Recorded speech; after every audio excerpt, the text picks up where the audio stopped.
My name's Fraser Hines, also known as Jamie McCrimmon. You're listening to Mark Who 42.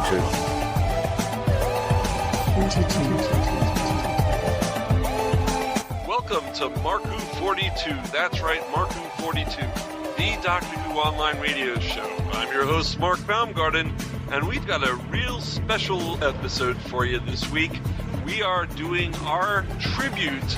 Well, actually, let me start by saying 30 years ago, there was a convention in South Florida called Omnicon, and it was a great convention. And one of the producers of Doctor Who got in real chummy with us and was able to bring over guests.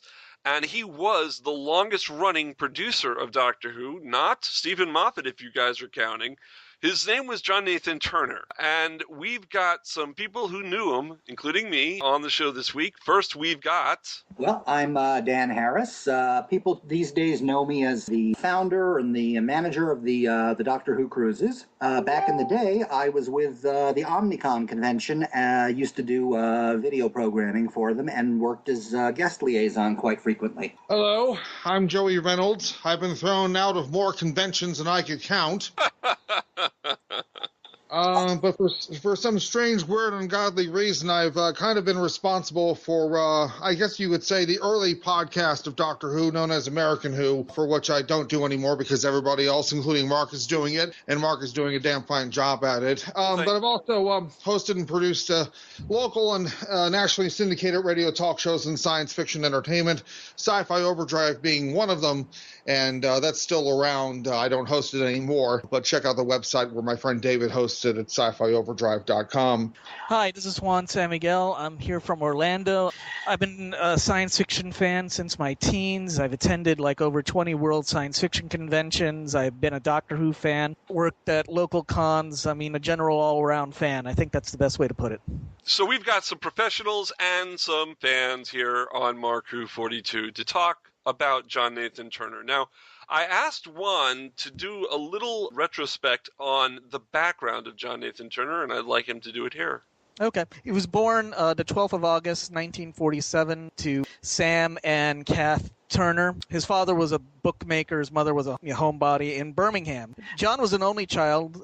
He went to a very good school, King Edward VI, which was a good school, and he was a big fan of the soaps.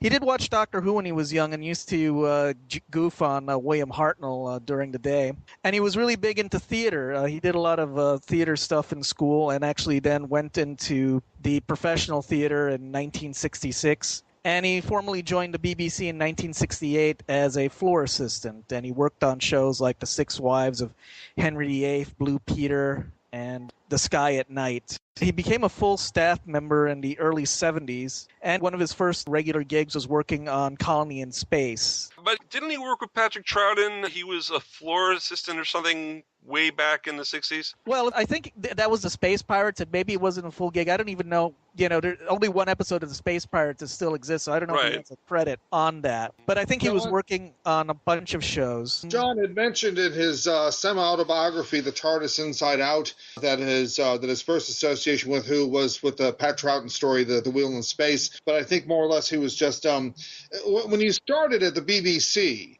It was a system, if you will, in order to work your way to the top as producer, which is what he became essentially in 1979. But 10 years earlier, in 1969, he more or less worked just like everybody else did, essentially as an assistant floor manager, or as he would like to say, the tea boy. Where essentially that's all he did was just make sure that everybody had the tea and everybody was happy and just shadow around other individuals to find out how they worked, but just make sure that everybody was okay. Mm-hmm. And I guess you could say it was a glorified intern in that he got paid. But yes, the Space Pirates with Pat Troughton. Okay. He met Gary Downey, his future partner, in 1972 at a party. Mr. Downey was a South African dancer and actor. John loved to give nicknames to friends and foe alike, like Evil Annie was Ian Levine's nickname. Oh, Ian Levine. Yeah. The bane of John's life, wasn't he? No, I don't think so. I mean, we could talk about that later. Yeah. But he and Gary... We do a show on Ian Levine, yeah. He and Gary used to like to entertain a lot when they lived in London, but later they moved to Brighton. And then he worked on shows like The Pallisers. And then he started to work as production unit manager for All Creatures Great and Small on Doctor Who, and then he became producer of Doctor Who in September 1979. And that's where our story begins, or at least that's where our involvement begins. Now, let's talk a little about John Nathan Turner and in terms of coming on to Doctor Who. He was working on All Creatures Great and Small when he got the position, and if I'm correct, the BBC had a little problem because he had never really produced a show before, so they brought in Barry Letts to executive produce over him. They were afraid that he couldn't handle the job. I think what happened was there was a reorganization in BBC. Doctor Who at that time didn't have an executive producer, but essentially the guy who was the head of serials would be the boss of the Doctor Who producer, but they were realigning the departments, so for a while there'd be departmentless head until they finished moving it. So for a while, John wouldn't have an immediate boss. So that's why, in order to make sure that Doctor Who went well, I think that's why they assigned Barry Letts. So does anybody know anything different? When I interviewed Barry in 2004, and mind you, John had previous experience before producer. He was production unit manager for Doctor Who, and then also for All Creatures because they were taping the show at different times. But Barry Letts had told me he didn't know why he was being asked to do this, because being an executive producer obviously was to oversee what John was doing, but essentially John was fine. That's what I heard, that John actually did the job himself, and Barry Letts kind of was just getting money for nothing. Yeah, exactly. My impression was that it was just to keep the suits happy, that there really wasn't any supervision happening. But it was because of his youth as a producer, in essence. So, well, he was 32, and he still isn't the youngest producer. I think Verity Lambert, at 27, was still the youngest producer of Doctor Who at the time. I don't know why they felt he needed an overseer, and I think that would harm him, because I think when people started going anti-JNT, they said, well, your first season was only good because, Barry was keeping an eye on you, and I think that's a bit unfair. I think it is unfair because, like Joey said, Barry seemed not to know why he was there. He wasn't really doing much. It was all JNT. Yeah, but at the same time, it was all JNT. And Juan, as you mentioned before, that his first season was good because Barry was overseeing it. There are a number of individuals who, when they think of Doctor Who, they think of Tom Baker. And they think of those first 6 seasons, and then they think of that 7th season, because there was such a great amount of change. The titles, the theme tune, the logo, how the Doctor's outfit was, and the style and scope of going towards a more scientific aspect by hiring a science writer, a script editor, and Christopher H. Bidmead, who also wrote a couple of stories, including Tom's final story, Logopolis. And obviously some of the humor, which you had seen, I think, in the previous 2 seasons, akin to Douglas Adams, was also taken out. So it was more or less essentially doom, doom, doom. Mm-hmm. And then, of course, Adric was involved. So, Adric. The less said about Adric, the better. Well, the departure of Romana as well as K9, which essentially was a huge favorite with the kids. Yeah. So, and of course, the reintroduction of the Master, who had more or less we had found, as John had said, this decrepit heap a few years earlier. Now to bring him in and to more or less make the necessary changes in a way. Pat's Doctor said at Power of the Daleks Part 1, life depends on change and renewal. And I have a feeling that a certain amount of the fans, who were us in Britain, who were more or less expecting a certain type of Doctor Who, we saw this and we realized it was the beginning of the days of this is not the show that I grew up watching. Exactly. And that did hurt the ratings. It wasn't all John's fault, because I know that when Peter Davison came on the scene and when John picked Peter, and they went to the 2 days a week so that they would compete against Coronation Street. The BBC wanted a soap opera show, and they thought Doctor Who would be it. Thank heavens for EastEnders, but I think it was a wrong move, and it was not John's. It totally messed John up. And also when they went to 45 minutes, and that was put on John as well, all the pacing for the cliffhangers was gone. Well, I think one of the reasons that they moved off Saturday was because also I think they were competing with ITV. Were showing the American Buck Rogers. They were too. And kicking them, in the behind with that. So I think John welcomed them, and I think their ratings did go up once they went 2 days a week at least for a while. And it only lasted really 3 years, because after that they went back to 1 day a week with Colin Baker until the end. But they were up against Coronation Street, and that was a highly popular show in England. Still is. It's always one of the top 10 rated shows. And also, coincidentally, one of John's favorites. I mean, John is actually a big soap fan. Which do I do? Do I watch my show or do I watch... Well, the thing with the BBC was in the respects that there was a new, obviously there's a change of personnel every few years, and obviously they want to make their own mark. They don't want to have to deal with the previous administration and what they did. Yes, granted, Doctor Who had been Saturday tea time viewing for about 15, 16, 17, 18 years, but at the same time, a new direction, trying out with this, with the idea of having it in the early evening, a couple of days out of the week, to see how it will go. Obviously wasn't successful. They brought it back to Saturdays when Colin was concerned for about a season, 45 minutes, and they obviously didn't do well the next year with being in competition with the 18, which just premiered on TV. Yeah. And then, of course, going into Sylvester McCoy, they decided to bring it back against Coronation Street. So, regrettably, Doctor Who didn't have a chance, and that's why I've always thought that John Nathan Turner's greatest contribution to Doctor Who was making sure that the show was still viable in terms of overseas sales. He was not your ordinary, for a producer, he was a damn fine public relations man. And I'm not taking anything away from what he did as producer of the series, because he did do a number of things that back at that time was considered abhorrent by the fans, but Russell T. Davies and Steven Moffat have been able to attempt successfully at that. Yeah. But when you happen to see a Doctor Who convention in the 1980s and up to about the mid-90s, you can't swing a dead cat without hitting a con that had John Nathan Turner there. Right. He wanted to be there. He wanted to answer questions of the fans. He also wanted to ask them questions about what they think the direction should be taking. And also, more importantly, he just wanted to make sure that this was his product, his baby. Yeah. And he worked hard to make sure that show, every scrap of film, 1985, the big sale to New Jersey Network, to make sure that the fans got to look at the earlier Doctors to know that there was one before Tom. And essentially, he was, for all intents, the biggest cheerleader the Doctor Who ever had. Now, you know, Joey-Reynolds had a show called Interstellar Transmissions back in the day. It was a science fiction radio show, kind of like us. He did an episode when John Nathan Turner died. And he had, well, Dan Harris sitting right here.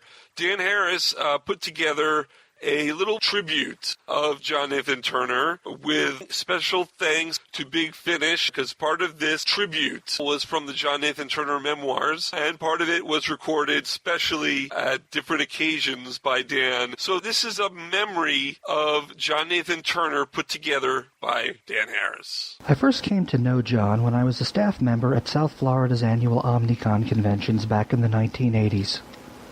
John was the closest thing we had to an annual guest. He attended every convention from 1982 to 1988 and developed a special place in his heart for South Florida and its fans. It's very nice to be here in South Florida at this time, because recently we celebrated 25 years of Doctor Who, and that really is a remarkable accomplishment. Over the 25 years, we've had 7 Doctors, 28 companions, 154 individual stories, plus hundreds of individual episodes. John had a genuine affection for the program and a unique understanding of its history and what made it special. I think it's really the basic premise of the show, that premise being that the central character, the Doctor, travels around in time and space, and it's the sort of time and space element that means that we have a constantly fluid format, if you like. A show such as Dallas is about a family that deals in oil and lives on a ranch. It's got very tight confines. With a time and space travel element, we don't have any confines. We can go into the future, we can go into the past, we can do a science fantasy adventure, a hardcore science fiction adventure. So I think it's that fluidity. And that format was devised by 2 gentlemen who don't get the credit they deserve, I think. Their names are Sidney Newman and Donald Wilson. And I think it was their brilliance in that original concept that's made the show last as long as it has. Another thing that kept Doctor Who on the air so long, at least here in America, was John's tireless support of public television. He always made time for fundraising drives whenever he was in town, with sometimes amusing results. Hello, I'm John Nathan Turner. And I'm Janet Fielding. No, that's not right. Let's start again. Hello, I'm John Nathan Turner. And I'm Janet Fielding. We're here in Channel 17 studios for... What are we here for? To make sure that they do their membership pledge. How'd they do that? It's very easy. All they have to do is pick up the phone, dial 716-881-4800. And when do they do that, then? Well, any time, but now, preferably. Good. Say good night, Janet. Good night, Janet. Talking to viewers on television stations from Florida to New York to California and all points in between. What a long, strange trip it was. Hello, I'm John Nathan Turner, a producer at the BBC. Over the years, I've worked on such diverse programmes as The Benny Hill Show, All Creatures Great and Small, The Palaces, and of course my 10-year odyssey as producer of the ever-popular Doctor Who. All of these shows and many more have entertained and enlightened millions of Americans. It's the thought of Benny Hill enlightening millions of Americans that... John had an amazing sense of humor and what seemed like a never-ending supply of behind-the-scenes stories to tell. I'd met Jackie Pierce, who was playing the villainous Chessini, earlier that year, and almost immediately fell in love with her. We have a similar sense of humour and sense of dedication, and her laugh is the most infectious I've ever heard. One evening, I was unable to attract the barman's attention as I stood at the poolside bar, attempting to buy a variety of drinks for our group. Jackie, wearing a wrap-over toweling gown, over what I assumed was her swimming costume, said, "Don't worry, darling, I'll get his attention," and promptly opened her gown towards the barman, revealing that she was wearing nothing underneath. We were served at once. After that, when anyone wanted to buy drinks, they would ask Miss Pierce to accompany them to the bar. The service was impeccable. John was also a shrewd and clever businessman, always knowing just what to do to make the best of a situation. When Peter Grimwade came up with the idea of using a Concorde aeroplane in the next story, Time Flight, my associate and I entertained British Airways and British Airways Authorities executives in TV Centre's Bridge Lounge. I explained that the BBC was not prepared to part with editorial control, of course, but that we would listen to any objections they might have. One of them was a bit off about this, so I simply whispered to my associate, just loud enough to be overheard, "What time are we seeing the Air France people?" Within a couple of days, we had been granted full use of a Concorde on the ground, unlimited stock footage, as many BA Concorde models as we wanted, and all for no charge. But above all, he never forgot that it was the fans that make the show possible. Well, I think it's a very privileged position in a way, because many television shows are made in a vacuum, and there's no kind of reaction. It's not like working in a theatre where you have an audience, or like tonight where we have a few supporters around us while we're chatting. We're making a programme in a television studio and there's no feedback, so that fan mail to the office, whether it's asking for Dalek blueprints or whether it's offering a suggestion for a new companion or a new storyline or whatever, is very interesting to read. Now, obviously, we can't take all of those on board remotely, but every now and then there is a germ of an idea that we can use. So I think that letters, much as I often curse them by their sheer volume, I think we're in a privileged position to receive so many. It'll never be the same without you, John. You'll be greatly missed. Would I have taken the big job on Doctor Who if I'd known then what I know now? You betcha. Would I be tempted back if I were asked? The honest answer is no. It's not a case of been there, done that, and got the T-shirt. It's that I genuinely have a great fondness for the show. But if it's to return, and the signs do look good, it needs new blood, new approaches, new technology, new everything, and definitely a new producer. Just a wave and a fond farewell. Dan, you did a great job there. That was great. Now that footage, we have to thank Big Finish for some of that, don't we? Actually, a lot of it was from John's audio memoirs, and I don't recall if that was Big Finish or if it predated Big Finish. It was from Big Finish. Big Finish, but Big Finish bought the rights to it and now sells it on their own, or at one point.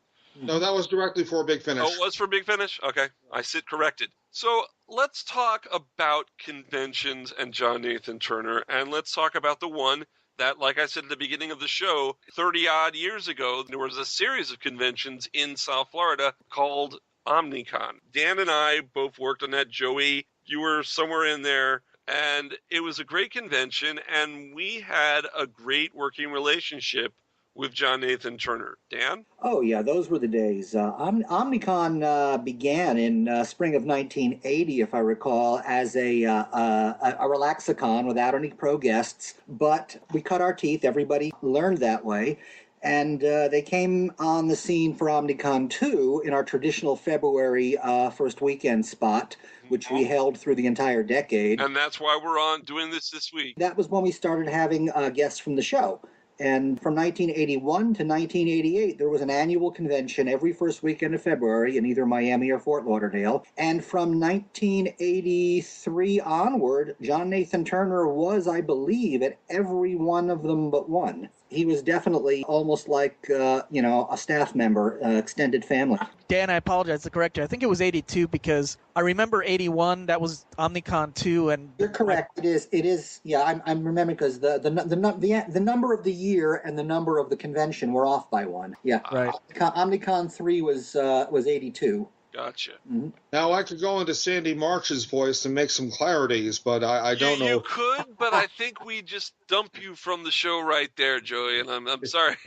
No, Sandy March, but really, you've got to thank Paul Kordsmeyer. Paul Kordsmeyer was OmniCon. Sandy was a very colorful character. Basically, she was one of our original bunch of con chairs. We had rotating con chairs. It was usually either Sandy March or Paul Kordsmeyer.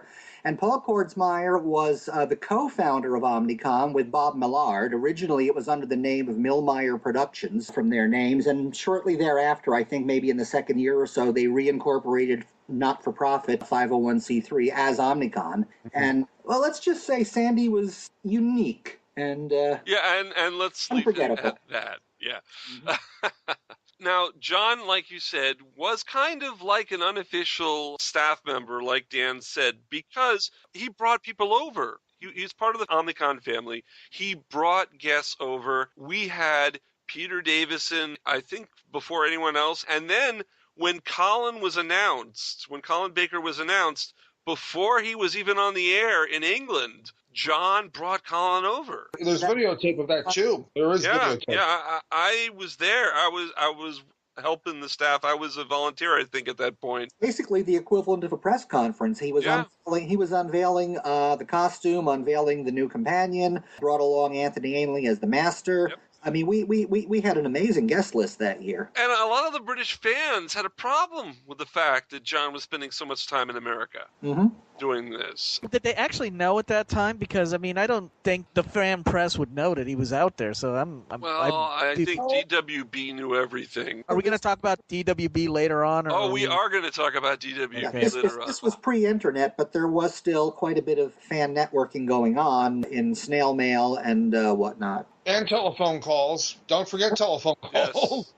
Yes, there was a thing called the telephone back in those days that you would have to pick up, and it was hooked to a wall, and you would dial using this rotary thing. It was a real interesting thing, kids, if you've never seen a phone before. The best part about texting is that you don't have to have your sister or your brother, kind of like pick up on the other text and be interrupted, or just listen while you're texting.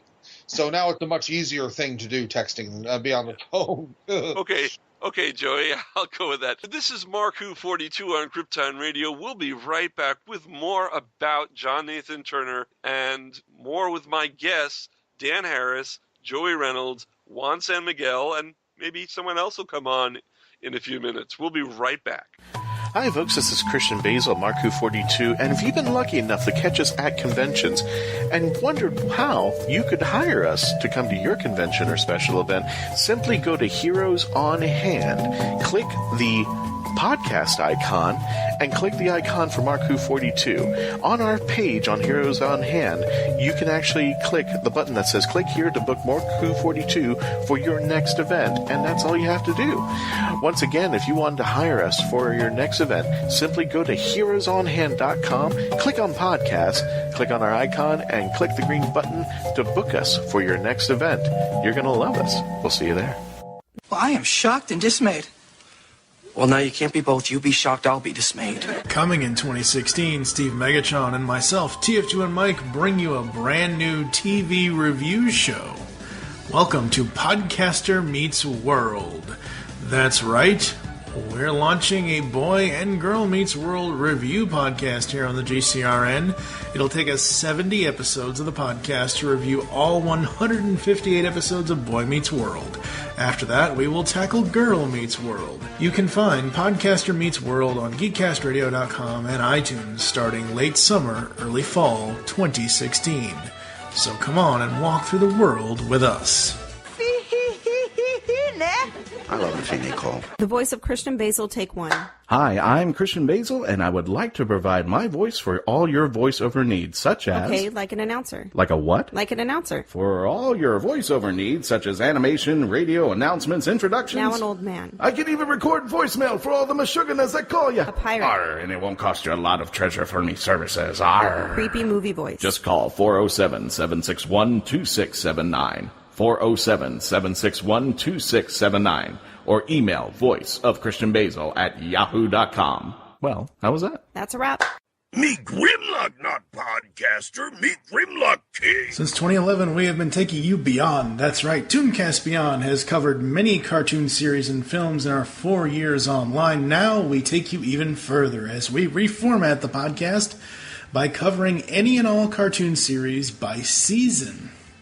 And we also have our animated film reviews, so join TF2 and Mike and the rest of the GCRN crew as we give you a different cartoon review every Wednesday on iTunes, Stitcher Smart Radio, Blog Talk Radio, and of course, geekcastradio.com. We are beyond good, beyond evil, beyond your wildest imagination.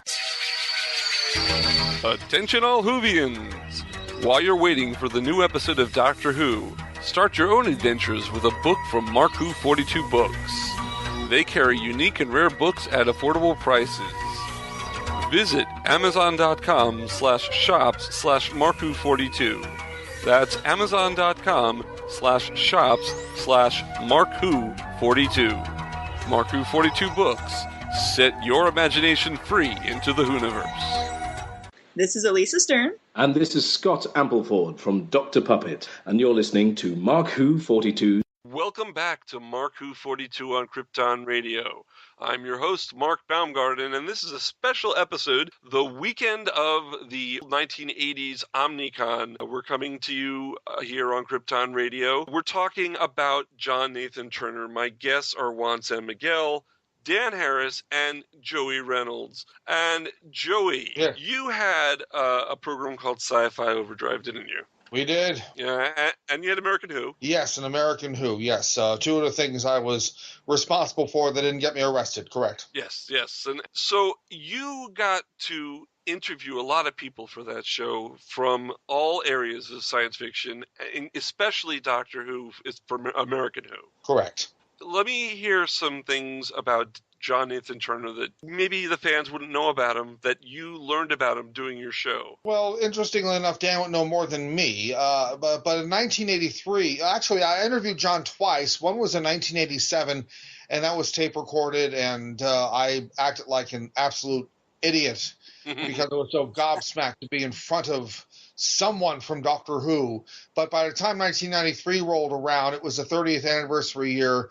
John and Gary had taken a private trip to South Florida to see some friends that they had worked with in public television, and I found out that they were there, and through Dan, John and I had a nice little 45-minute interview, essentially about the history of his involvement all the way to the end, and asking him when when the show comes back, not if but when the show comes back. Suffice to say, when the interview with John was done, and I think I have it up on YouTube. I have it up on my YouTube channel. I more or less had the feeling that at the time that he was doing this, the 30th anniversary year, because he was also responsible for Dimensions in Time. Mind you, there was a set to be a 90-minute special called The Dark Dimension, which unfortunately fell through. And I think it was a good thing, too. Well, in the end result, I kind of sensed that this was going to be the end for John, because Doctor Who had been off the air since 1989, and essentially what was left to take care of, where all the video releases were done,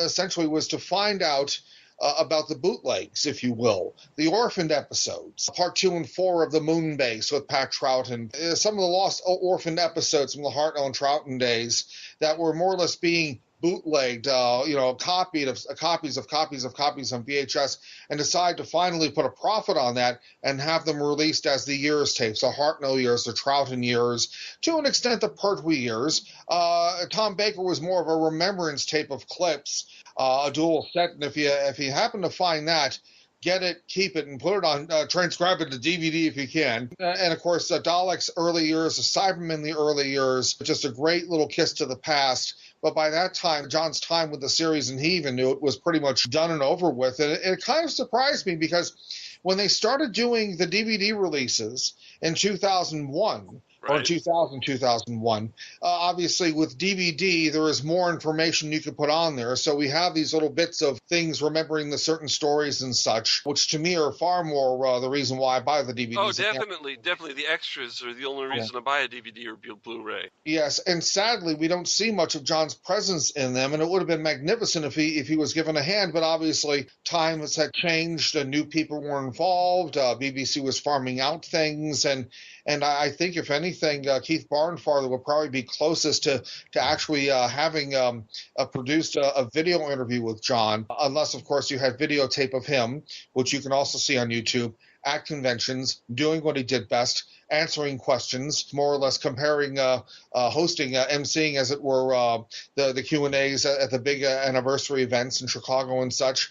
Or maybe if you happen to see him doing a little cabaret. Now that you brought up cabaret, let's talk about cabaret and John Nathan Turner. At conventions that he went to, they always ran a cabaret, and I wonder if Dan has any memories of this. Well, I can remember him doing the Hawaiian love song quite a few times. That was kind of a signature tune, and it went along with his flamboyant Hawaiian shirts that were legendary. He was a colorful fellow in every sense of the word. In every sense of the word, wasn't he? Dan, I'm going to ask you the same question about a memory of John Nathan Turner that maybe the fans wouldn't know that you would, and it doesn't have to be too private. But before we get to that, John Nathan Turner, when he was producing Doctor Who, unfortunately, the Colin Baker and the BBC, there were problems, and the show got taken off the air. And Ian Levine, I'm trying to find out the way that John Nathan Turner saved the show from going to heck. Well, let me try to field this. I assume you talked about the fact that it was canceled in 1985. And that's one thing that John's biographer, Richard Marsden, wanted to make sure, that it was canceled. Yeah, it was. What saved it was that John, through Ian Levine, motivated fandom and let the story leak that the show had been canceled. And I think this caused an uproar. In fact, and this is a story, Jonathan Powell, who I think was... forgot what his role was. I don't know if he was the head of drama or the head of serials, but he was John's immediate boss. You know, he was talking with Lou Grade and the others, and the thing is, the publicity guy told him, they're talking about protesting in front of Parliament with Daleks. And the publicity man, made it full. If that happens, it is going to be in every newspaper in the world. And that freaked out, the suits. So that's why they went from cancellation to hiatus. And isn't that why when Sylvester McCoy was canceled, they kind of didn't say it was canceled, and that, they let the fans think it was going to come back, and they were trying to let it drop away from limelight. Someone might have still had a memory of that, yes. Yeah. Well, I was thinking of it more as a long goodbye, in the respects that when they aired the trial, obviously it was not just the trial of the Doctor and the story, but also the trial of whether or not this show could still stand the test of time and be the show that everybody once enjoyed.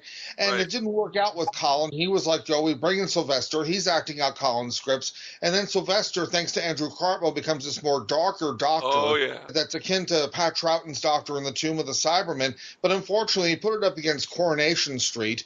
And the rating, and of course, it was changing some viewing habits, and the kids weren't watching. It wasn't Saturday tea time, and the core audience who grew up with it were now going on to other things like jobs, paying bills, having families, raising children. And that's when the show essentially was given a rest. And obviously, there was not going to be another cancellation announcement because, again, for fear and concern. But also the fact that the fans knew that this was going to happen. And at the same time, after I think the last of the Virgin, Virgin picked up the Target novelizations after the last one that was legally okay to novelize because of the Douglas Adams prints that still weren't. They decided, listen, the show's not on the air at the moment, but we can continue the mythos through a series of original fiction. And I think that's kind of what staved off the villagers from storming the castle. And at the end, obviously, a series of specials popping up from time to time. And then in 1996, the announcement that we're going to have a film, a TV movie, Here's a New Doctor, Regeneration. Looking back at it, maybe it shouldn't have happened that way. But still, Doctor Who was always somewhere. I mean, it not had been in the forefront, but it had always been there in the picture, lurking around. Yeah. And even, of course, in things like The Simpsons, which was also a huge hit still in the UK.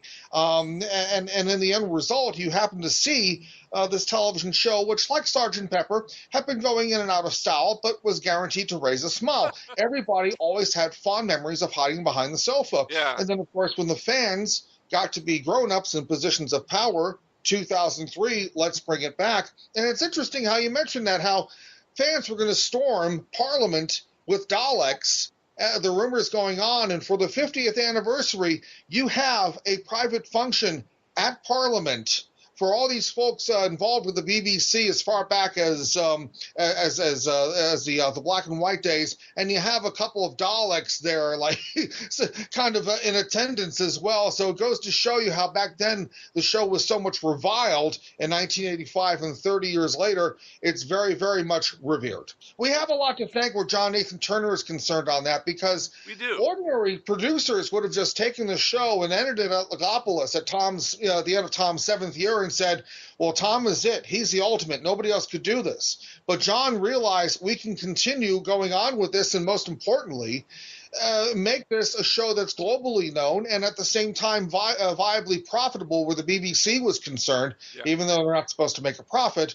But still, at the same time, I think he opened up a lot of doors for what seemed to be absolutely ludicrous at the time, but now is considered the norm. And we have a lot to thank for him as a result. Yeah, we do. We have a lot to thank John Nathan Turner for.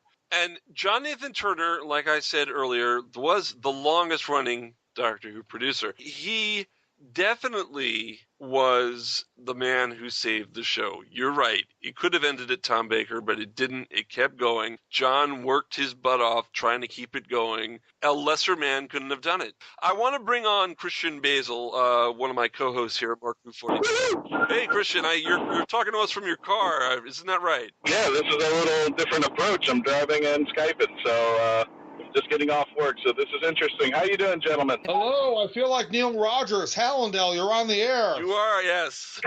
I am on the air. Hello? And I wanted to add to your statement about the saving of John Nathan Turner, and I think also the love that John Nathan Turner had for the show, because I remember, and correct me if I'm wrong, gentlemen, back when I think a PBS channel in New Jersey came out and introduced him about the 25th anniversary, and right then and then, John Nathan Turner came out and said, this will be my final season, 25th. I'm done. I'm through. And at the end of the show, the host, I forgot his name, came up to John and says, well, what would happen, in the 26th season if you're still around? And he goes, well, it's because Sylvester McCoy made me stay.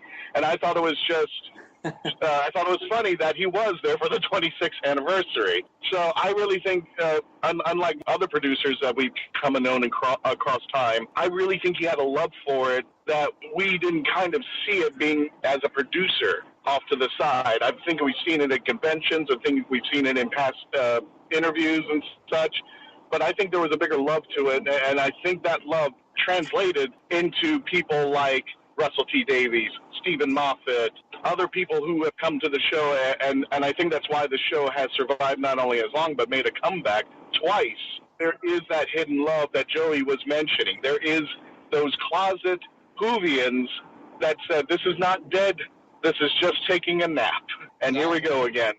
Exactly. Well, of course, obviously, and if I could do a little aside here, because we have heard that Steven Moffat is stepping down as producer, and we're not going to have New Who until Christmas of 16. And obviously, the BBC has a number of things for this Olympic year that they don't want to put Doctor Who there in the forefront, and everybody's getting arrested. Peter Capaldi's probably, he did something magnificent visiting Syrian refugees for the UN, and he'll probably direct a few episodes of some TV shows here in the States, maybe a few appearances, but at the same time, the show definitely does need that necessary rest. But while we're still waiting for New Who, and this is a completely aside. No, bring this up. Please bring this up, because I wanted to at the top of the show and I didn't. Go for it. One of the benefits, obviously, in that BBC, we think, is starting an iPlayer system, so they're ending their contracts in the States and the UK with Netflix, but also with Hulu. Right, and that'll have been this Monday. February 1st. So you can't watch it on streaming services right now. Correct. But while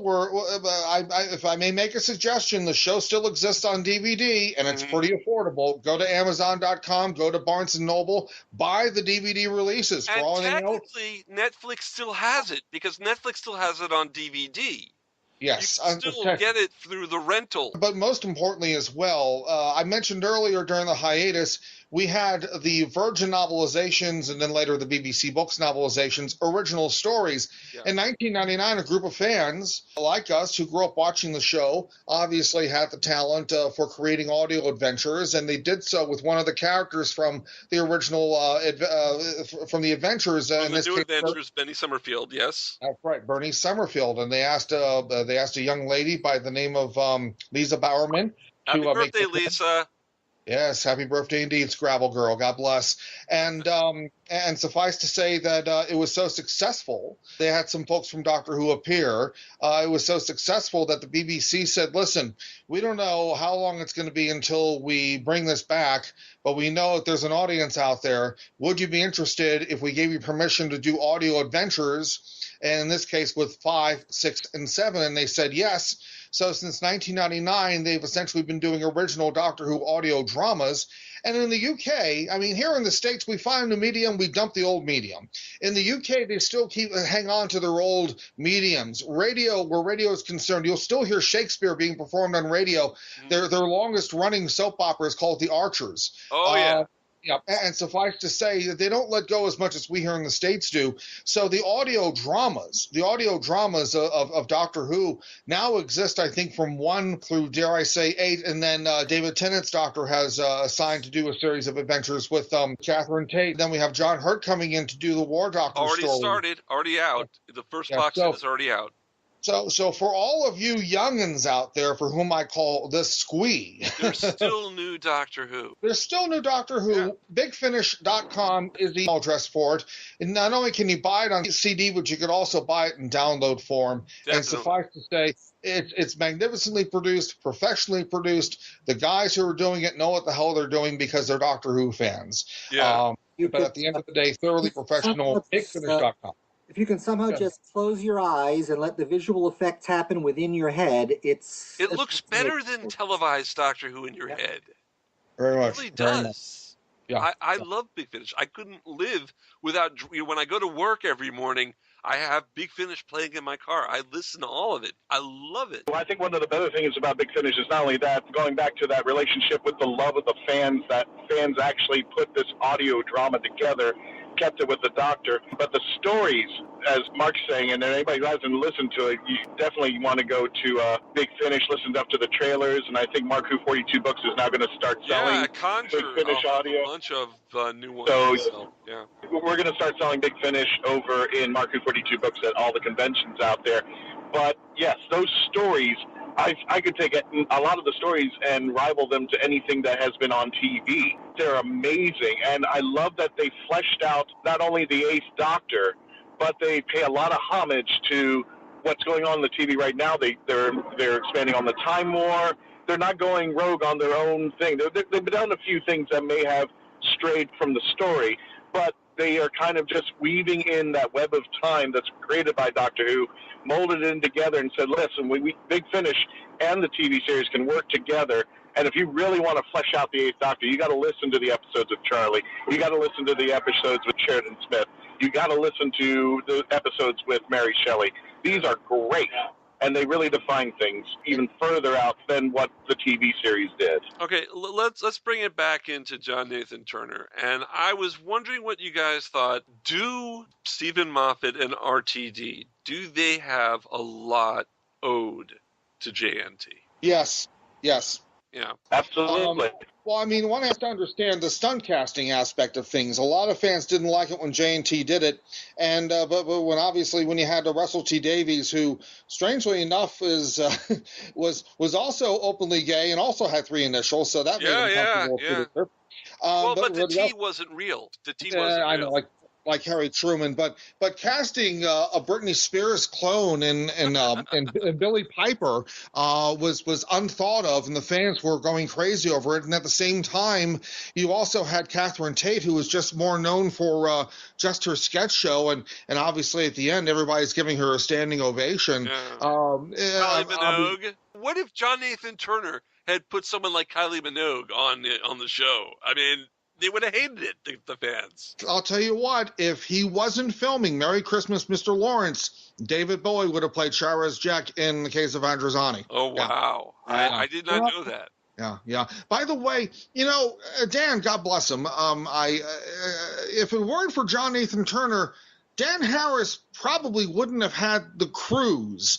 Let's bring that up. Yes. Now, yes, I have a quantum velocity centroscope to fix, gentlemen. I have to leave, but Thank you very much for having me on there, and thanks for letting us remember John, because again, he's part of our history, and this is a time right now when new Who fan who's craving the history should know about this. So get to know John Nathan Turner, gentlemen. Go ahead and disconnect me, but thank you again for having me on. Thank you very much, Joey. Joey-Reynolds, everybody. I'd like to also welcome Charles Marden into the conversation. Hi, Charles. Hey, everybody. How you doing? Sorry I'm late. Hey, Charles. Tell everyone who you are, Charles. Who? Oh, God, who am I? Wait, I have to think about that for a minute. I am the editor of macandn.com, a Mac news site, but also I'm just an incredibly old Doctor Who fan. Well, you can't be that incredibly old. Well, let me put it this way. I first met John Nathan Turner at OmniCon. Well, so did the early 80s. Four of us did here. Yeah. I started watching Doctor Who as a child when Pat Troughton was the Doctor, but I dropped out for a while, and then I actually became a fan when Tom Baker was the Doctor. Dan, can we talk a little about your cruise and the history of it with John Nathan Turner? Sure thing. I was on the very first Doctor Who cruise with you that you ran back in 1988. And you had Sylvester McCoy on the cruise, you had Nick Courtney on the cruise, and you had John Nathan Turner and Gary Downey. Oh, yes. That was a cruise to remember. I've been on a lot of cruises. Yeah, well, Joey was absolutely right in what he said, that the very first time I started proposing these cruises, I brought it up in OmniCon board meetings, and in 1984, nobody wanted to do it. In 1985, nobody wanted to do it. In 1986, nobody wanted to do it. So you know what happened in 1986? John Nathan Turner thought it's an awesome idea. And he actually went along with me the day after OmniCon to do a walk-on visit on one of the local cruise ships that was in port. We talked about how the thing could be structured, how it could be more of a small, intimate event. And he basically said if I could pull it together, he's there. And, we fast forward a little bit, and after a couple of false starts, we eventually get the first one going in 1988 for the 25th anniversary of the show. And true to his word, he and Gary were there. Nick Courtney came along, and God bless him, John introduced me to Sylvester McCoy, brought him along, and we've been lifetime friends ever since. Yeah. The cruise is amazing. And I know that, Charles, you've gone on some later cruises, haven't you? Yeah. The Writers' Workshop one in particular. Yeah. That was an amazing experience, a life-changing experience, really. Because as I'm sure has already been discussed, you really get to know these people a lot better on a cruise. It's not... conventions are, whether we like it or not, and no matter how friendly the celebrities are, it's work to them. And a cruise is a vacation to them, and you very often get not a different person, but a much more relaxed person, especially by the end of it. All that drinking and sun. Yeah, the drinking. I like to say that they can let their hair down, because at most conventions, even the best of them, if you have 500 or 5,000 people vying for their attention, they simply can't be that close and intimate with just a few people. But since we limit things contractually to no more than 100 fans, and frankly, we've actually never hit that limit. We've tended to run between 30 and 40 most years, and with a number like that, it just becomes a family event. Everybody knows everyone by the end. And it's great to know that John Nathan Turner was instrumental in helping you start it. Let's go a little off the beaten track now. I'd like to talk about fans versus John Nathan Turner. John Nathan Turner, as we said, really saved the show and kept it running, but a lot of the fans were saying he ruined the show. And one such fan publication that was out there talking about it was Doctor Who Bulletin. Dreamwatch Bulletin. Dreamwatch Bulletin.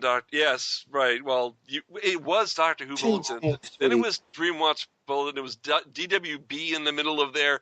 They had so many name changes, it's beyond belief. But, Charles, can you enlighten us on DWB? Well, it's difficult to talk about it really in context, because now we have the benefit of all these years of hindsight. But the bottom line on it was simply that Doctor Who Bulletin, as it originally started out, was an alternative magazine to the official Doctor Who magazine. And they started it because they felt like that way they could be free to criticize things if they wished, right? It helps if you're not owned by the people you're criticizing. Right.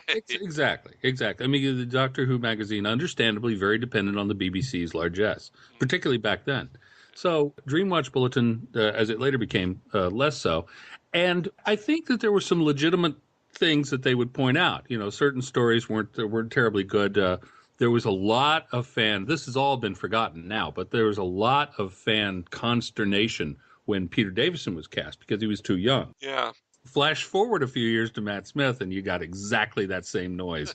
There was even more consternation when Colin Baker followed him up. And yes, as you say, John Nathan Turner saved the show and kept it running, but at a terrible cost, which was much less access to budget, much less access to power, and the kind of influence that you need in the BBC in order to be able to make the best possible show. So he was just literally like the sea captain with and the show was the ship. But we were running out of supplies, and there was no land anywhere. So there was a lot to criticize. So I didn't entirely disagree with their approach. They were just so damn mean-spirited. Yes. I would even go as far as this. What's the difference between the criticism that John Nathan Turner had versus what Steven Moffat has having now? It's exactly the same. Yeah. They're pretty much parallel. It's not about budget, though, anymore, the way it used to be.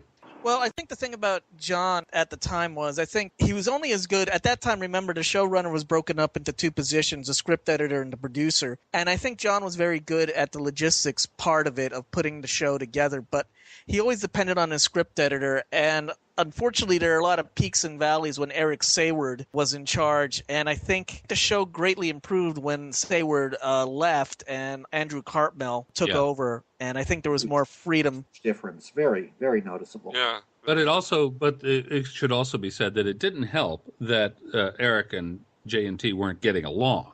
No. A good relationship, and we saw this in the Moffat era too. There was a period there where some of the production staff weren't getting along, and this has an effect on the show. Simple as that. Dan, we were talking a while back about memories of John Nathan Turner, something private, not necessarily private, but something that a fan, everyday person would not know. Can you tell us one story about you and John? Well, I can tell you something that happened at Omnicon. That we had the behind the scenes, the convention suite, the operations suite upstairs, and John came in one day to check out one of the tapes before it was going to be broadcast to the convention downstairs. It was the first ever showing of Peter Davison's episode 1 of Castrovalva. No one in America had ever seen it. Right. It has been broadcast in the UK, but we were quite behind them in getting the episodes here. And everyone was anxious to see it. And he came in and he checked the tape out, and some of the people were there, and he said he saw they were liking it, so he let it go, and he continued. He let them see the entire show and went downstairs to show it.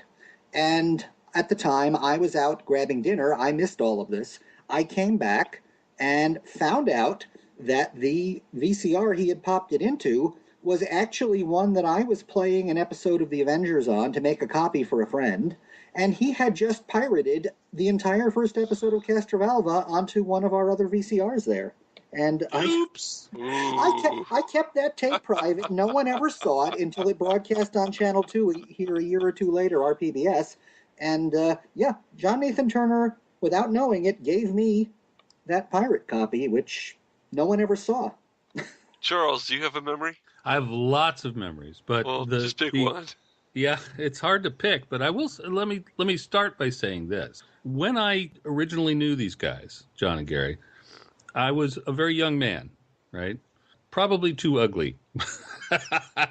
Charles, I remember you back then. You were not that bad. You were not that bad. You were not that bad. But, there has been, over the years, there's not too that long ago, there was a book that came out that made some accusations about John and Gary, and I can't address those. All I can tell you is that nothing untoward ever happened between them and I, and they were incredibly nice to me in a friendly way. We used to chat about how the show was going to go, about what life was like in England at the time, and all kinds of different topics, and nothing untoward ever came up. So I can't, like I said, I'm not saying that the other stuff didn't happen. I'm saying I didn't see. I have to echo Charles on that. Absolutely wonderful experience each and every time I ever had with them. I can't, obviously attest to anything. I mean, Marsden, tried to be as professional as he could and tried to get all points of view. And remember, when the book came out a few years ago, that's when the Jimmy Savile, I don't know if I'm pronouncing his name right. Jim will Savile. fix it. Yeah. Unfortunately, he turned out to be a horrible monster. With regards to... We don't have to really get into that, but yeah, I know. But I'm just saying he had to address that because Marsden admitted it. As he was writing this, that scandal came out. So if he didn't address it, somebody... I mean, I forget the gentleman. I know his name is Gary something, the guy who published Doctor Who Bulletin at the time. Oh, yeah. Also accused John of improper behavior. Although Marsden pointed out that what John might have did was improper at the time. What John and Gary did was improper because at that time the legal age for consent for homosexuals was 21, whereas for heterosexuals it was 16. Mm-hmm. That law has changed since then. Right. So I guess at that time John and Gary liked to bring in people who might have been underage at that time and took advantage of the fact that some fans was all for it. I mean, I don't think anybody was coerced, at least according to that. Marsden believes that you cannot libel the dead. I mean, he tried to get as many people to talk to him. I mean, there were a few people in Florida that he wanted to get on the record, but apparently they never got back to him. He tried to get as many people to talk about John as he could. I mean, he had a hard time doing John's early life because he was an only child, and he had to find people at school to talk to find out John's life before coming into the BBC. But it was a fairly in-depth biography of John. Yeah. Yeah. Back in the Omnicon days, I sometimes hung out with John Nathan Turner as well, and we were hanging out, and I remember an Omnicon rap party that Gary, John, myself, I think Dan, I think Carol was there, and Bill Wilson, a friend of mine, who's in a wheelchair. He has spina bifida. And I remember Gary asking Bill how tall he was, and Bill says, I really don't know, and he couldn't stand up because he's in the wheelchair. And so John had this idea. He said, well, let's get a roll of toilet paper, and we'll see how tall he is, how many sheets of toilet paper he is. And that's the memory I promised you, Juan. I told you I was going to give you my memory of John Nathan Turner. And it was such a lovely occasion. No, but it was funny. And John Nathan Turner was a really cool guy. And I just thought he was a great producer. Yeah, I had a problem with some of his episodes, but you know what? It's kind of like on our show, we say things about Steven Moffat, how he lies, about how this and that we don't like. But you know what? Steven Moffat is a good showrunner. RTD is a good showrunner. JNT is a good showrunner. JNT was a good person. I bet RTD and Steven Moffat are good people too. We if we ever said anything that made you feel otherwise, we want to apologize, right, Christian? I mean, there was something about the criticism that we were given to Clara and the show itself, and people were going like, oh, how could you like the show if you don't like certain things? There are certain aspects. If you like something, you don't have to like everything about it. You go to, like, Disney World, you go to the Magic Kingdom, you don't have to like every ride there to appreciate the magic and Disney and all that stuff. But I think what our show is about sometimes is that we do get a little critical about what we think is the heart and soul of Doctor Who. Mm-hmm. And John Nathan Turner, I think, was the Steven Moffat of his time. Yeah. He was taking things. They had just modified the wheel to perfection in Tom Baker. There was nobody else after him. There is nobody who could take place after him. People believe that, you know, when he fell off the tower, he was dead, and that was the end of the series. That's what you and thought, nobody wants. Yeah, well, thanks to my PBS, I kept running Tom Baker for about 5 years and not continuing on. That's another story. I thought that was the end of the series. I thought he turned blonde. That was the end of it. That was the end of the series. Oh, well. But there's appreciation for what John Nathan Turner did. He had to come behind the wheel, which was just perfected, and do something completely different so that not only old fans could appreciate it, but new fans. And the Matt Smiths, the Peter Davisons, we had to evolve if the series was going to continue on and on and on and on and on. And that's going to make fans feel uncomfortable because the show has to evolve into something, or else it is just going to be what it was. You might as well just bring it back the old black and white series.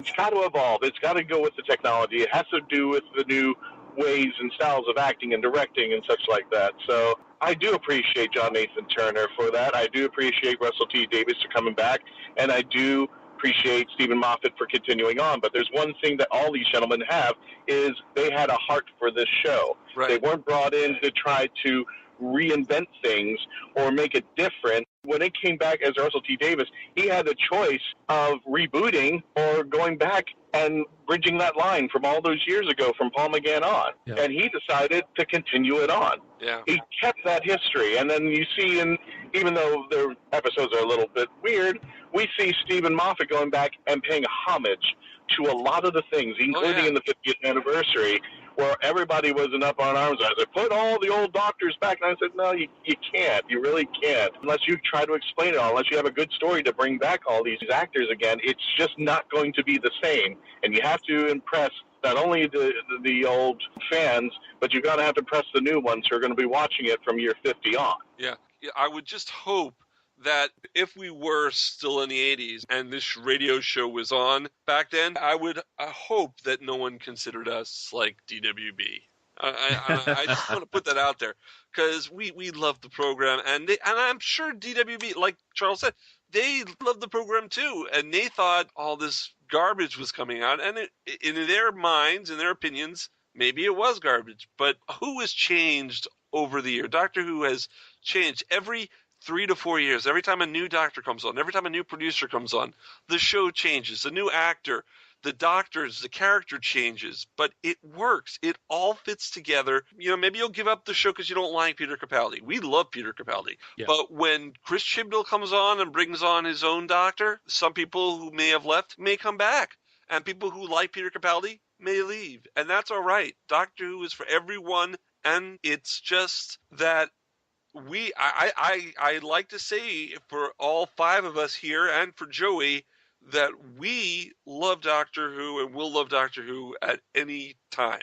Don't you guys think? Well, it's a lot like being married, right? There's overall you love that person, but there's that thing they do that drives you crazy.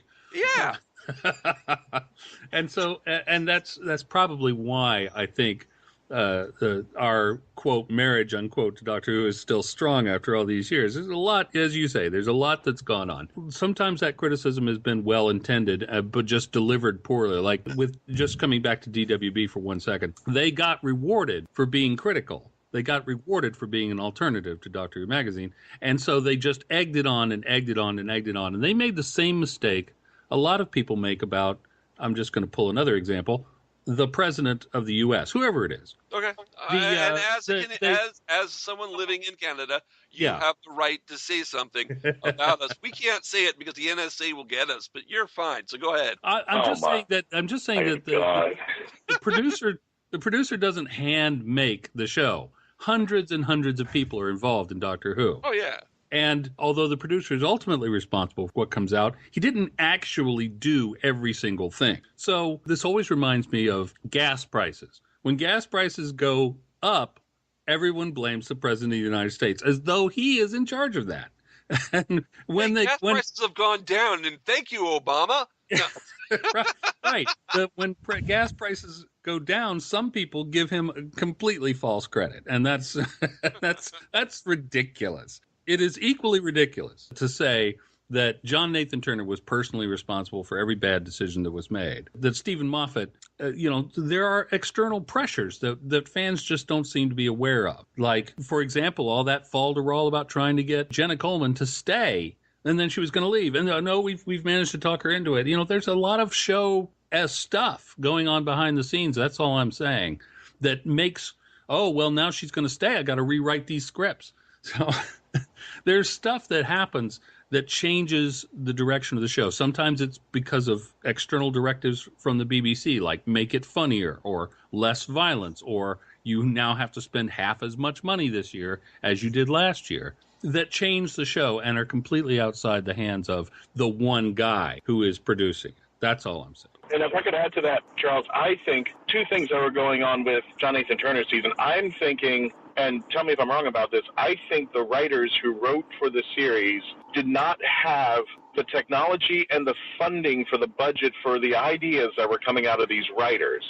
So everything that they did looked like something that was done through a high school project just because they just didn't have the means to. And I think if you had the CGI as of today and implemented with the writing skills of those people then, I think you would have had a different season altogether. I think you would have had even better stories that would have backed up the ideas that were being written out, like Candyman. Yeah, but that's nothing like that. Time Lash. That goes all the way back to the.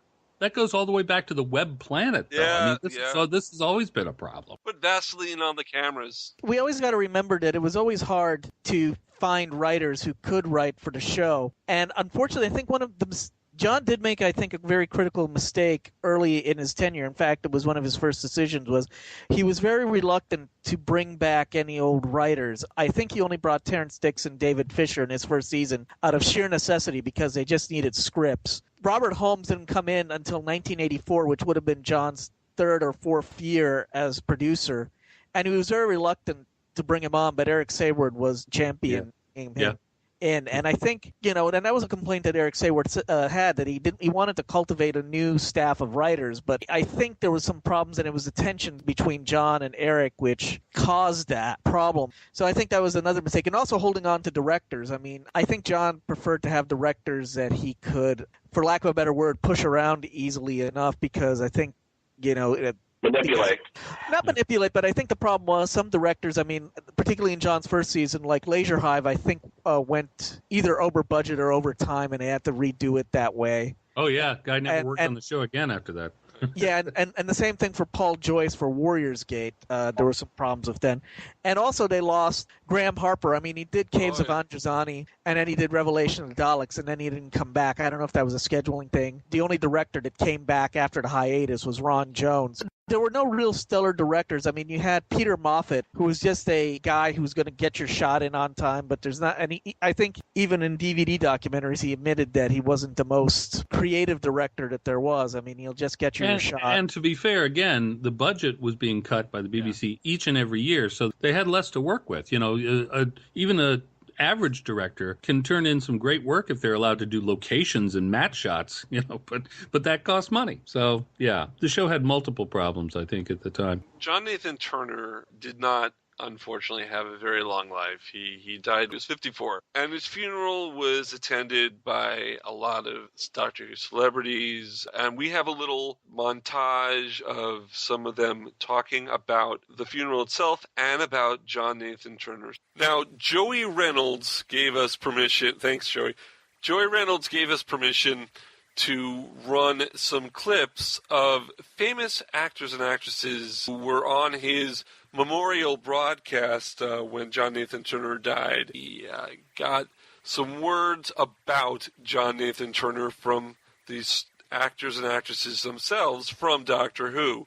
We start first with Wendy Padbury, who played Zoe Harriet in the Patrick Troughton era of Doctor Who, and they worked together, of course, on The Five Doctors. Here's Wendy. Well, hi, it's Wendy Padbury here, and I just thought for your program, Dan, I would like to say a few words about John Nathan Turner. I'm still really in shock that John isn't here anymore. I thought when I went to the funeral the other day that maybe that would make it seem more real, but even so, I'm finding it very difficult to believe that he's not around. I was very, very fond of John indeed. He was such a gorgeous man, so warm, so friendly, so supportive. His hospitality was, just amazing, both in his hospitality with regard to food and drink, but his personality was such that he was such a giving man. He was such a generous soul, and I'm going to miss him terribly. I know I didn't see a huge amount of him, but we spoke quite a bit on the phone, and we emailed each other, and I just think it's very, very sad indeed, and a huge loss. We went to the funeral, and it was a funeral that I think John would have been proud of. Indeed, I think he would probably have expected exactly what happened, which was more a celebration of his life. So there were quite a few laughs in the crematorium. We sang, there were Elvis Presley songs and Dusty Springfield songs, and even, I might add, a little tap dance at the end. I think he would have been thrilled, and the little party afterwards that we had in a bar in Brighton was fantastic, but very strange. I think I was expecting him to walk in at any moment to join us, but I will miss him terribly. I'll miss those shirts, and I'll miss seeing him with his Vera Vod in his hand, as he called it. A great loss to us all. Next, we have a soundbite from Nicholas-Courtney. Nicholas-Courtney, of course, was and will always be the Brigadier. He worked with John Pertwee, Tom Baker. In fact, he worked with all the Doctors at one point of his career in the classic series. Here's Nicholas-Courtney talking about John Nathan Turner. Well, it was a great shock when I saw John at a convention in Coventry at the end of March, Easter time, to see him looking not at all well. And he then went to the hospital, and I went to see him twice there, and he had this infection of his legs, which had come from the lung, I think, originally, or lack of a liver. I shall miss him very much indeed, because he was a very good friend of mine, best man at my wedding, and a very, very good friend indeed. We used to talk about lots of things between each other, his problems, my problems, and he was particularly good. He'll be very missed by so many people. I think a lot of his friends in America will miss him enormously, I would think. They must be very sad, as we all were. I went to his funeral the other day in England, and it was a very good funeral, very well conducted, and it would have been exactly as he wanted. And it was a terrific turnout there, masses of lots and lots of people. But we'll all miss him very much here in England. Well, I'm in Italy at the moment, but he'll be missed by all his friends, and particularly the fans. He was so good with the fans, John. I think you'll agree with that. He was so good with them, and he was so popular. And it was largely because of him that the whole American market opened up. I'm sure that was to do with John. He was a great ambassador for us for the program in America. Thank you, Nick. God bless you wherever you are. And now we've got Janet Fielding. Janet played Tegan Jovanka, who was a air hostess who somehow found herself aboard the TARDIS, and it's really, you got to listen to what she says, because it's amazing, because at one point Janet was not really a friend of the show. She distanced herself from Doctor Who, but she's come back. She does Big Finish, and here she is telling her thoughts on John Nathan Turner. I'm Janet Fielding. I played Tegan in Doctor Who, and John was my producer all the way through. I started with Tom Baker. I did his last story, and then I did 3 years with Peter. And John and I had a funny relationship, really. I mean, I think we got on better after I stopped doing the show, for one thing. I wasn't dependent on him for approval of my costumes or of the scripts. And, I'm really shocked that he has died, passed on, as you Americans like to say. And I've spoken to him on the phone, but I hadn't seen him for quite a while. And I didn't know he was ill.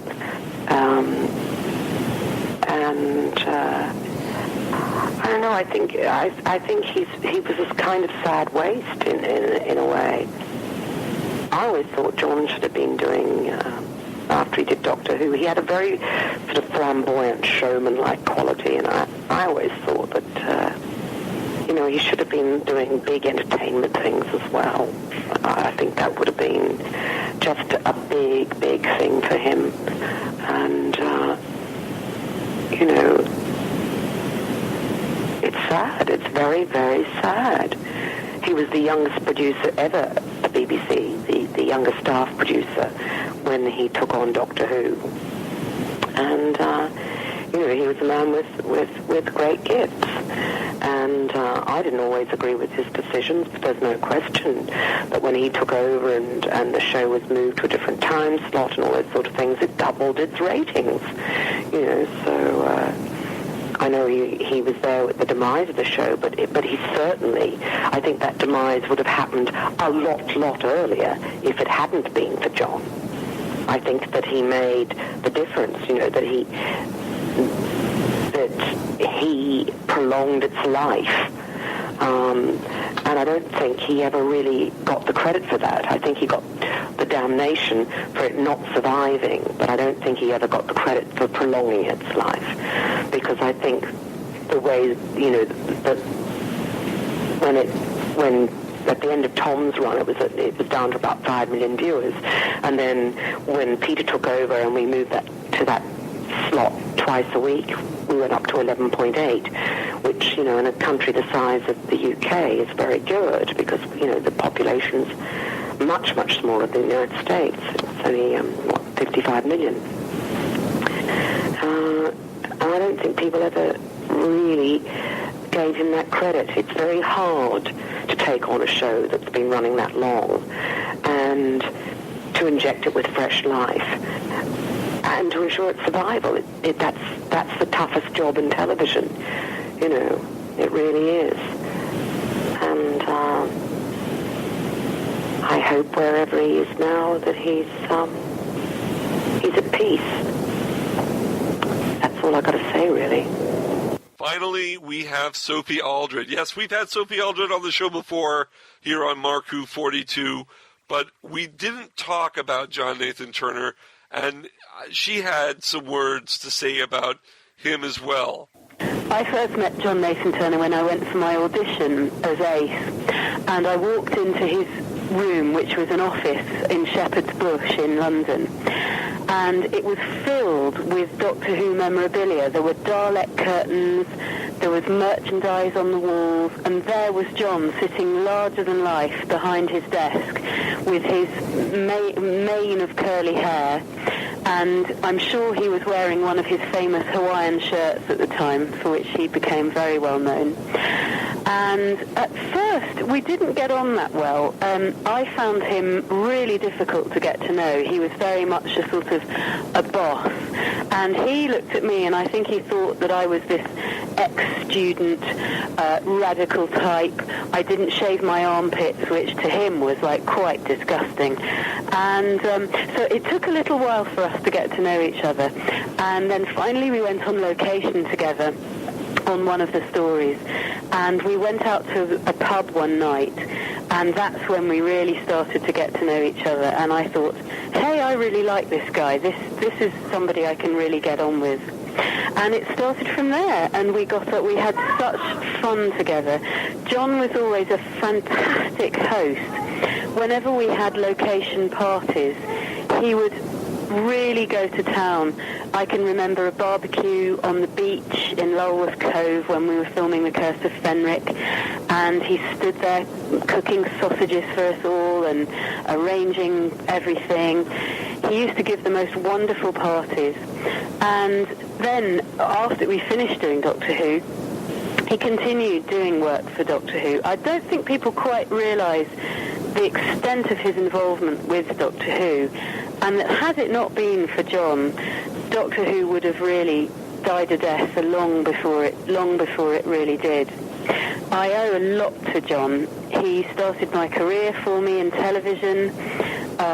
He taught me a lot about how to behave in the studio and in front of the camera and off camera.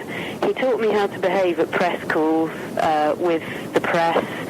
I realised that I wasn't really going to get anywhere with showing the press how great I was as an actress. It was actually what I looked like that they were interested in. And he always made sure I was wearing nice clothes and had brushed my hair, things which I'm not actually very good at in real life. I'll miss him a lot. It was a real privilege to be at his funeral. There were lots of us there, and it was just unbelievable to think that he wasn't going to just turn up from somewhere around the corner and laugh in that. I'll never forget his laugh. It was a kind of in-breath, a sort of snort that he had. And it was fantastic to see Gary there, because of course you can't have John without Gary. And it was great to see that he had a lot of supportive friends around him who were going to be there for him. It was lovely to be able to pay tribute to such a larger-than-life character who really lived life to the full. He worked hard and he played hard, and he was a really nice friend. Yep, I'll miss him a lot. I'd like to thank Joey-Reynolds for those clips. Guys, it's about time to end the show. I want to thank you guys for dropping by. Oh, it's our pleasure. Charles, I'm sorry you weren't able to get to the party early.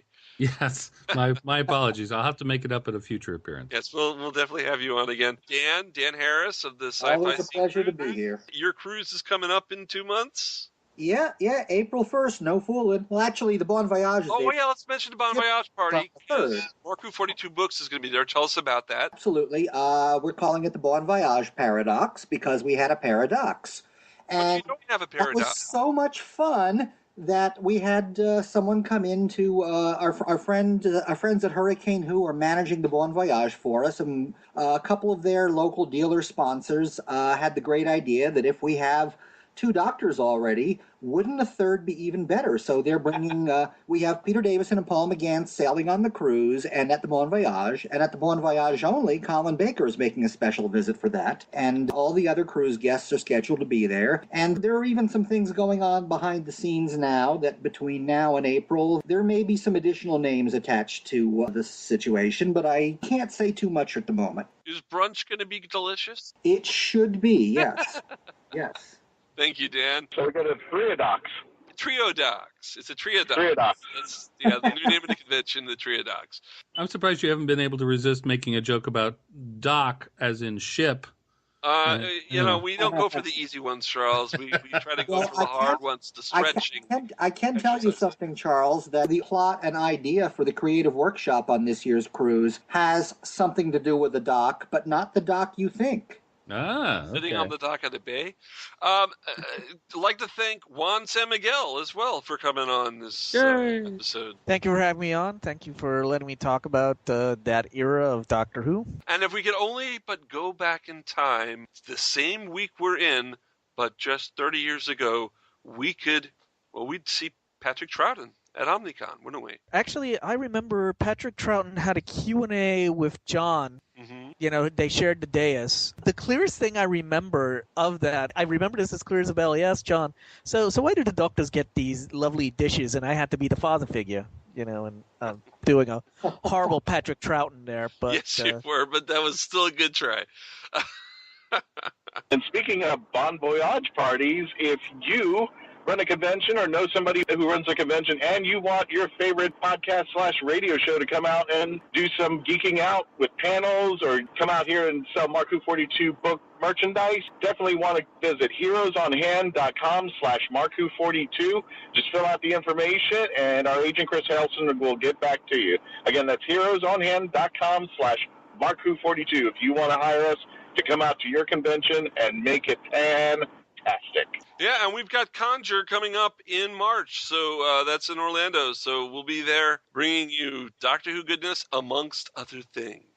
Looking forward to the Bon Voyage party as well. And Mark Who 42 books, like I said, will be there. Don't forget, folks, go to markwho42.net and join the Whoniverse Army. Like us on Facebook, Mark Who 42. Tweet us at Mark Who 42. We're on Geekcast Radio Network. We're on Florida Geek Scene, Krypton Radio, Blueberry Podcast. We're everywhere around the net. You can find us everywhere. Mark Who 42. If you can't find it, Google it. So until next time, so long, everyone. Aloha.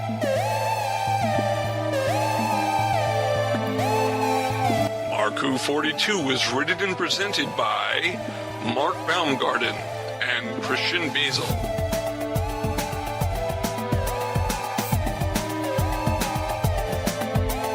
This episode was edited, directed, and produced by Mark Baumgarten. Visit markwho42.net, where you can register and become part of the Whoniverse Army.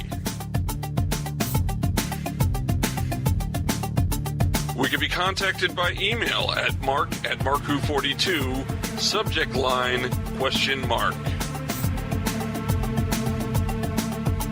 If you'd like a chance to be a guest on our radio show, send an email to our Media Relations Director, Christian Basel, at markwho42media@yahoo.com. You can have Mark Who 42 entertain at your next event or convention. Go to heroesonhand.com/Mark Who 42.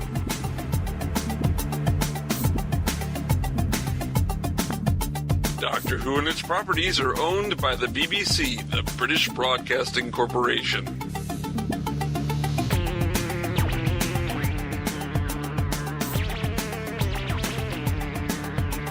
This show is owned and copyrighted by Mark Baumgarten 2016.